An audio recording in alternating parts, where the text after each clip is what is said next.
Okay, friends, so welcome back for another math introduction. So, through the weeks, we've been learning about a couple of things. Yesterday, we reviewed base 10, we reviewed word problems, we reviewed telling time on an analog clock, and we reviewed coins and how to add mixed coins and add coin values together. This week, we are going to be introducing a new unit in math, which is all about graphing and data. Now, those are two really big words. I know they don't sound big, but they mean a lot. So graphing and data is a really important part of math that we've not done a lot of this year. We've done some, and I know you guys have practiced it a little bit, but we haven't talked about it because we haven't gotten to the unit yet. Now, data basically means finding things out about a specific topic or question. So usually, almost always, to take data, you have to have a question. Now in kindergarten, we focus on questions like, what's your favorite food? What's your favorite sport? Just like the I Like game that we play at the beginning of the school year. Now, you can take that data that you find out, information that you find out about your question, and put it into a graph. Now I just said a lot of things, but I'm going to demonstrate it on the whiteboard today so that you can figure it out. I'm also going to plug in a little introduction video after this, and you're going to have a lot of little activities that you can use today to figure out how to do graphing and how to take data. All right, let's get started. Let's say I wanted to find out data about the question, what is your favorite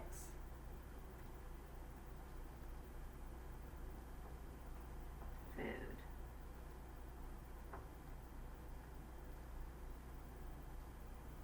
Now this is the question that I'm choosing to focus on for my data today, okay? I'm gonna bring you a little bit closer. So I wanna find out what's your favorite food. Now what you need to figure out some data for this question is a sample of people. Now it wouldn't really mean a lot if I just asked like one of you what your favorite food was. I wouldn't be getting a lot of variety. So what I need to do is ask a lot of people this question. So if you wanted to figure out data about a question right now, you could go around and ask your whole family. But just asking your brother, your sister, or your mom, that's just one person. So we want to get data, or the answer to this question, from a bunch of different people. For today, because I'm alone, I'm just going to make it up. The first thing that you have to do when you take data is make categories. Now, you can also just have people tell you what their favorite food is, or what their favorite car is, or what their favorite fast food restaurant is, or what their favorite toy is, or what their favorite Lego set is, but they could have all completely different answers. So I'm going to come up with categories about what your favorite food could be. We could have Chinese food,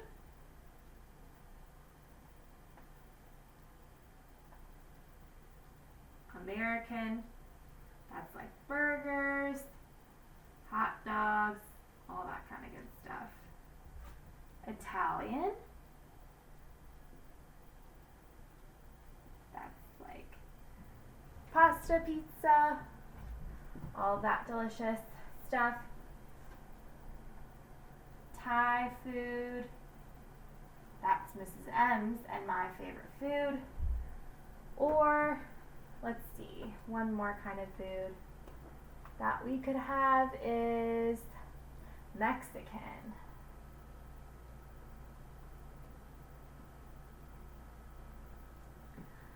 So my question for my data collection is, what is your favorite food?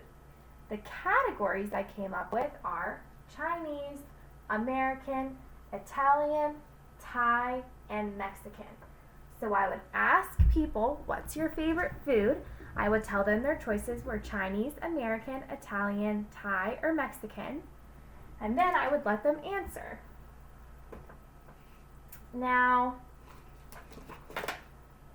I'm going to keep track with different colors. Let's say 6 people told me that they like Chinese.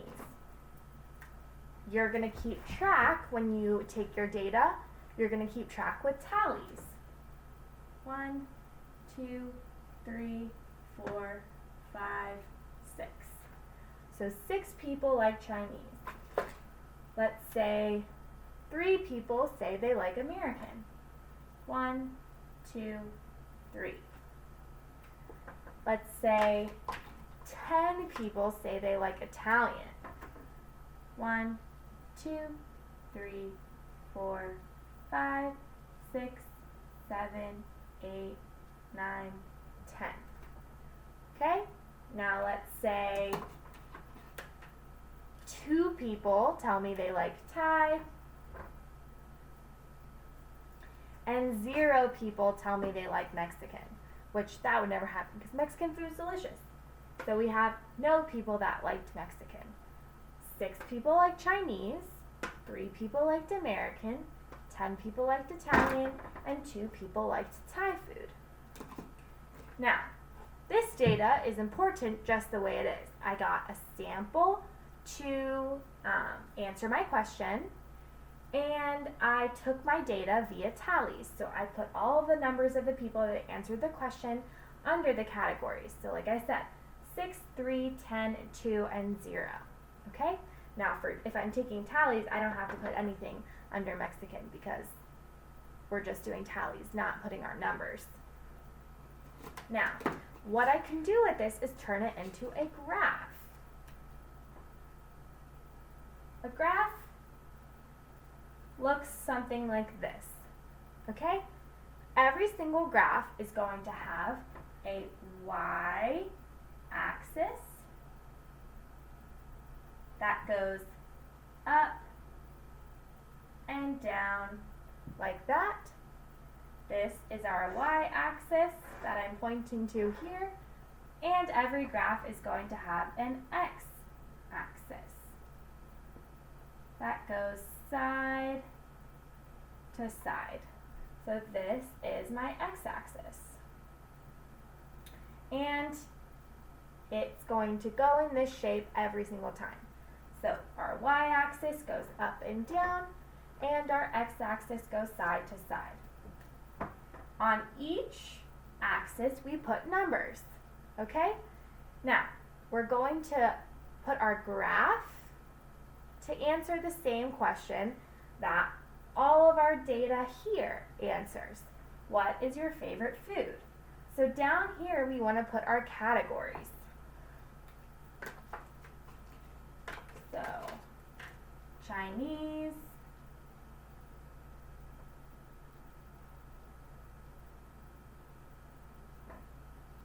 American,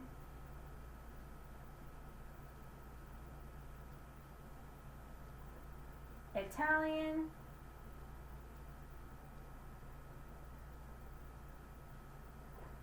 Thai,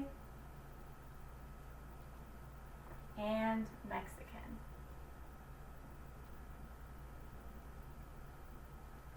So down here, I put all of the different categories that I have listed up here. Chinese, American, Italian, Thai, and Mexican. Now on the y-axis, remember y goes up and down, and x goes side to side. So do it with me. Y-axis, x-axis. Y-axis, x-axis. We're going to put our numbers. Now since none of my numbers go above 10, I'm just going to put it in intervals of 1. So 1, 2, 3, 4, 5, 6, 7, 8, 9, 10. And what I have to do is label my numbers up the y-axis. 1, 2, 3, 4, 5, 6, 7, 8, 9, 10. Now, later when we start doing graphing more and more, I'll tell you what we have to label the y-axis, the x-axis, and the title of the graph. But we don't have to worry about that today for our introduction. So now I'm going to go down to my categories and I'm going to make my bars. My bars are going to match the data that I have up here. For example, how many people said they like Chinese food? That's right, 6 people. So I'm going to go down to the Chinese category and I'm going to go all the way up to the 6 and make my bar.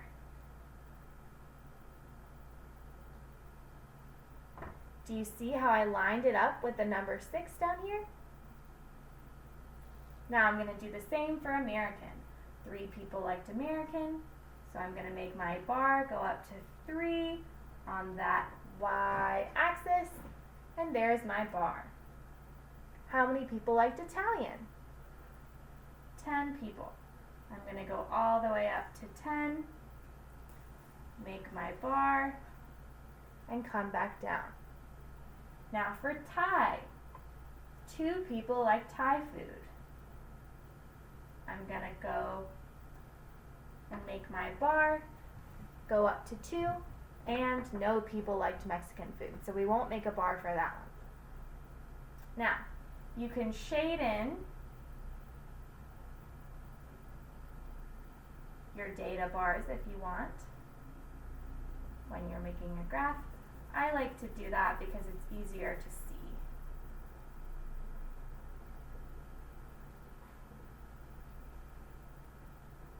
Okay, so now we can answer questions about our graph, like which type of food was the most popular? Now from our graph, we can easily see it's Italian food. It got the most votes. And then we can also answer questions like which type of food was the least popular? We can clearly see that it's Thai food. It got the least number of votes. To make it easier, sometimes I like to also label each bar so that I know how many votes that it represents. For example, Chinese represents 6 votes, American represents 3 votes, Italian represents 10 votes, Thai represents 2 votes, and Mexican food represents 0 votes. Okay? Alright guys, thanks for watching my introduction for data and graphing. I know it was a little bit confusing. If you want, you can go back and rewatch the video and get a little bit more information, but we're going to practice it today during our live session. Okay? See you soon.